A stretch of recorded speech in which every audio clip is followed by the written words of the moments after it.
فاسق پیژنې زمون خولي پیغمبر د فاسق د دعوت نه منع فرمایله ده وایي د فاسق سړي دعوت له به نه ځي فاسق ذهن کې شته تاسو پیژنئ بس امیر صاحب ته هم پرې پوهیږه که بس تاسو نه فاسق چې ما چې دا ذهن کې راشي که نه دا وړې خبرې نه دي د دین نه مونږ ټوکې جوړې کړي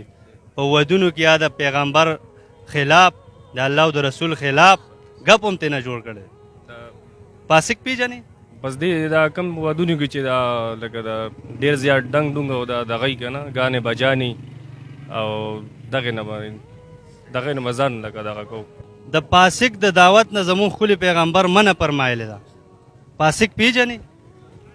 د فاسق دعوت له به نه ځي د هغه واده له به نه ځي چې روټۍ له دې راوغواړي نه به ځې وله زمون خولي پیغمبر ته منع فرمایله چې دا زمونږ په ذهن کې راشي دا